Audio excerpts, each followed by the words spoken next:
time is it? Okay, we have some fabulous live music later on, but right now, here's the kind I prefer. Woo! You got Good to Go Rodney O in the house on What's happening, man? West.com. Man. What's up with you, man? Bro, thank you for joining us, man. I've seen the posts lately that are going on, and congratulations. 21 Savage and Metro Boomin decided to take it back to the old school. Yeah. And they sampled Nobody Disses Me and made a hell of a banger out of it, man. Yeah, I'm happy with it, man. Usually when somebody call me and they use my stuff, man, it don't have no effect. This is the best one that somebody has used my sample, man. So I was real happy with it, man. Yeah. So tell me how it all came about. I mean, they just gave you a call and said, hey, we want to use this or what? Yeah, there's a clearance company that deals with all the major labels. And when somebody samples something, they reach out. And they sent me the song. They wanted my approval, my opinion on it. And I heard it, and I was like, oh man, what's this gonna be? Then I just kind of tripped when I played it because I'm like, I called them back. I said, hey, they absolutely did nothing to it but loop it. Mm-hmm. They didn't even put a beat on top of it. You know what I'm saying? Yeah, because it's already banging. It still bangs. You know what I'm saying? But yeah, I was thinking that they was gonna do a lot to it, and they really didn't do anything to it, man. They could have just got the 12-inch instrumental and rapped over it. That's basically that's basically what they did. It's just weird to me that it took somebody from the South, man, to use my stuff, man, instead of people using it from out here, man. It's crazy, man, but that's how it is, man. I'm not complaining. Mm-hmm. I'm just saying I wish somebody from here would have used it. You know what I mean? But it's all good, man. Yeah. But there's other songs that you guys got that someone could always loop or use again. I mean, you guys got so many damn bangers. Yeah, I mean, it's just weird, man. It's like, I'm not complaining, don't get me wrong, because I'm happy where I'm at. I ain't never had to get no job. I ain't never had, none of that stuff. It's just, I guess it's just we don't get the just due that we should. You know what I'm saying? And mm-hmm. It's cool, man. I mean, I can't complain about it because then you just sound like you can cuss on here, right? Yeah, of course. Then you just sound like an old nigga talk, that's got sour grapes, and I'm not built like that. And at the same time, I don't try to hang around people or be around people that ain't fucking with me, man. I'm just not that way. I come from a totally different school to where we don't need no features, we don't need no producers. We do the shit on our own. And to the people that does the other stuff, that's cool too. It's just I'm not from that school. I'm not a big social media guy, and all that. So it's just, I guess that makes it a little bit harder on me too, though, at the same time. Yeah, I hear you, man. But let's go back to the song. Talk about the song a little bit. It's credited to you, Joe Cooley, and General Jeff. Yeah, you guys have all got all credit on it. Who did what in making the song? Can you take me back to when the song was made? Let me tell you something, man. I did everything on that song except for the scratching, of course. But I programmed the beat. I did the horns, and I didn't even know Joe Cooley when I made that song. Actually, Joe came around. Joe came around later, and at that time, that was when, I was young. I was like, we'll all take credit for it. I don't care. I didn't trip that. I didn't even know I was a producer, bro. I was just making music. So I didn't go out there and be like, I'm a producer and I'm a writer. And it was like family. I looked at Joe and Jeff as family. So, of course, everybody can, we all did it. This is a group thing, nobody, I was on that type of shit. But actually, I did the whole damn thing, bro. Mm-hmm. Wow. Which is cool. It's all good. That's how it goes. You got to remember, man, I was like 17, 18 years old, bro. Everything was good. Everybody was my friend. Everybody's family. You know, when you're young, man, you're dumb, bro. Mm-hmm. At least I was. Mm. Wow, that's pretty. That's something else, man. But it's just to your testament. To me, it kind of reminds me of like Q-Tip in A Tribe Called Quest, how he made the music, but everybody got involved in the credit so it kind of reminds me of that. But it's just a Yeah, testament I to you mean, that you can make bankers. yeah, it was exactly like that. And I'm not mad about it now or nothing like that. I'm just saying, back then, bro, it's like that whole album was me. Like Joe was, see, everybody think because Joe was a DJ that he was a producer. And back Uh-huh. then, in them times, a DJ was just that, a DJ. They wasn't really producers. You know what I'm saying? I was a producer, and I didn't even know I was a producer. I didn't think sampling a song and having somebody loop it and putting the beat on top of it was producing. I just didn't look at it like that. Wow.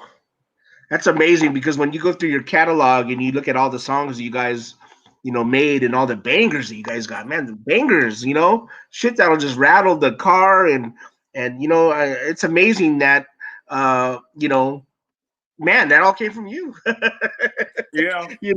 and Yeah, that's pretty cool because at the especially the time, first album. Especially the first album. After that, it was more of a me and Joe thing doing it together because we was trying to get away from the 808 and we was trying to do more harder hitting songs with stiffer kicks and sampling more and stuff like that. When I should have just started, but I was doing so much business back then on the business side.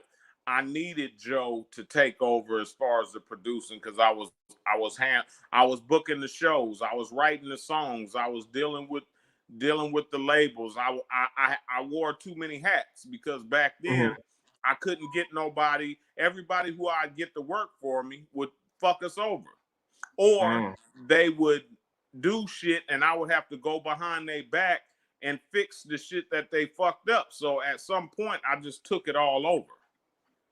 And that mhm, took away from my creativity because the business had to go on. And I was always more worried about who's working our record, who's promoting our records, and all that stuff than I was the actual music, wow, which that's cool.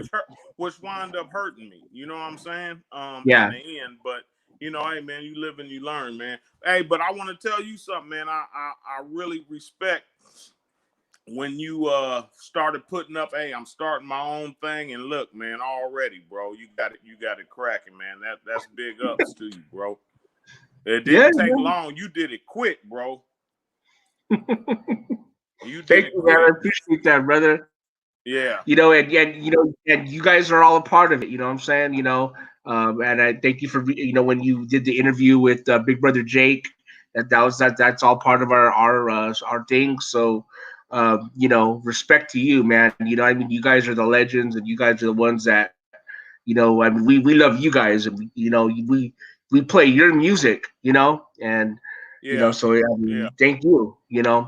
And I really appreciate it, man, because you've always gave us that respect, bro. You never like, oh, he's not as tight as so and so or this or that. You give everybody their props, man, and that's how it used to be. I don't know. It's not like that no more. Now it's about who you're affiliated with and who you're signed to and how many followers you got and all this and that, man. It's just a crazy. It's really a young man's sport now, man. Yeah, but I see you still doing your thing. I know you've been hanging out with DJ Quick, and that's a lethal combination right there, man. You and Quick. So I don't know what you guys are cooking up, but whatever it Yeah, is, man, I'm we here have a for it. couple of things, man. That's on me. Like he'll hit me and be like, "Man, I got this track," and we've done a couple, but we haven't finished them because me and Quick are more friends than business partners and me going in the studio. So I'll go to the studio and don't even trip on working on anything of mine, because I'm really not tripping on that. You know, so I'll go over there and just peep him out on what he's doing, and we just chop it up and talk about a lot more stuff than just records. You know what I'm saying? Just life in general, and laughing and talking and stuff like that. So we're going to get it in. We got maybe 2 or 3 songs that we've done. None of them are finished yet, but they're coming out pretty good. Yeah. Well, you know, I'm glad you guys are together, and I'm glad to see somebody give you the respect that you deserve. You know what I mean? One of the, at least from the West Coast, you know, a big time name like that, you know, because, I mean, you really laid the foundation or helped lay the foundation, because it was after the Egyptian Lover and then the World Class Wrecking Crew and then Ice-T. And then, man, you guys came out with that banging bass, you know, and you know what I'm Yeah. saying? I And mean, you laid, it's so cool to get the acknowledgement, man, when people know that. But it's like, unfortunately, man, it's almost like sometimes it seems like talking about us is talking about Joe Walcott or some old ass fighter that people, you know what I'm saying? It's like, whoa, you know, and I don't want to sit up here and beat my chest about what I've done or what I'm doing and stuff like that. I'm just really not built that way, bro. It's like I want to make new records and put them out, but at the same time, I know that once I put out anything, it's gonna be shunned on just because it's a young man's sport. You know what I'm saying? And you know, hey man, this is something you gotta accept. I'm still gonna push my line, but I'm put it like that. I'm not excited to put out a record at all, bro. I mean, oh I can man, do that. I could put out a record once a month. It's not like I'm not sitting on records that sound good. I'm not saying that I can compete with. Well, I'm not trying to compete with the newest folks, but it's like it's just I'm used to make music for the world, not just for the people I know that's around me. You know what I mean? And to put out a record and then not do what I wanted to do is not a good feeling. I'd kind of rather just hold on to it.